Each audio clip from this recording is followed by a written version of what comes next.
আসলাম royal Enfield শোরুমে। তো আমাকে সৈকত ফোন করলো। তো এখানে যে কারণে আসলাম, কারণটা এখন আমি বলতে। কারণটা হলো আমাদের নতুন হান্টার 350 না হান্টার 350 লঞ্চ হয়েছে। তো আগের হান্টারটা তো আর না, আগের হান্টারটা যে আছে সেটা ডিসকন্টিনিউ হয়ে গিয়ে এটা নতুনভাবে লঞ্চ হচ্ছে। সৈকত, তাহলে এটার ফিচার্সগুলো সব থেকে যেটা নতুনত্ব ফিচার সেটা হচ্ছে ফার্স্ট অফ অল আমাদের হচ্ছে গাড়িতে এখন আসতে হচ্ছে এলইডি হেডল্যাম্প। এলইডি হেডল্যাম্পের সাথে যেটা সেকেন্ড ফিচার অ্যাড হয়েছে সেটা হচ্ছে আমাদের টিপার নেভিগেটর। টিপার নেভিগেটরের মধ্যে আমাদের সব থেকে বেশি রিকোয়ারমেন্ট থাকতে হচ্ছে যে কোথায় যাচ্ছি না যাচ্ছি হান্টারে সেটা দেখা যেত না, যেটা বেসিক্যালি সব গাড়িতে এখন দেখা যায়, সেটা এখন এখানে অ্যাড করে দেওয়া হয়েছে। দ্বিতীয় যেটা হয়, এটা আগের হান্টারে ছিল না। না, আগে হান্টারে এটা ছিল না। এটা হচ্ছে একটা রিকোয়ারমেন্ট ছিল সবারই, সেটার উপরে কাজ করে এটা নতুন অ্যাড করা হয়েছে। প্লাস হচ্ছে আমরা যখন বেসিক্যালি 350 সিসি গাড়ি যেত, তো আমরা সেটাকে আরবান রাইডিং বলি বা অফ রোডিং যদি বলি, সেখানেও গাড়িটা নিয়ে যেতাম। তো সেখানে একটা রিভিউ আমরা পেয়েছিলাম যে বেসিক্যালি অফ রোডিং করতে গেলে গাড়িটা একটু মানে গ্রাউন্ড ক্লিয়ারেন্সটা কম হয়ে যাচ্ছিল। তো সেখানে গ্রাউন্ড ক্লিয়ারেন্সটা এখন বাড়িয়ে 160 mm এর গ্রাউন্ড ক্লিয়ারেন্সটা করে করা হয়েছে।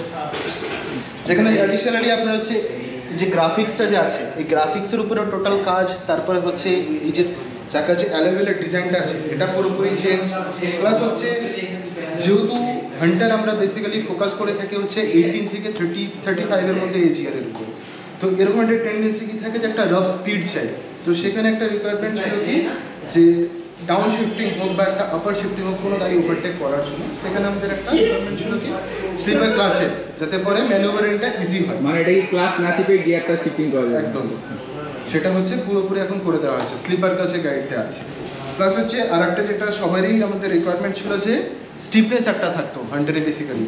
সেই স্টিফনেসটার জন্য হচ্ছে পুরো যে আমাদের পিছনের সাসপেনশনটা আছে সেটাকে পুরোপুরি রিটিউন করা হয়েছে।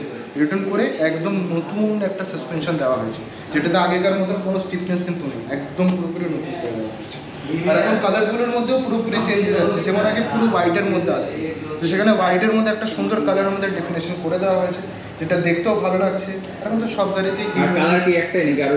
না, কালার অনেকগুলো আছে। কালার আপনার হচ্ছে 8টা মতন কালার আপনার পাবেন। এটা যেমন আছে লিও হোয়াইটের নামে আছে, আর একটা হচ্ছে টোকিও রেড থাকে, এরকম বিভিন্ন ধরনের কালার আছে। কালার স্পেসিফিকেশন করে দিচ্ছি। তো এটার যে গাড়ির স্পিড বাড়বে এর জন্য কি গাড়ি কোনো ওয়েট কমানো হয়েছে বা?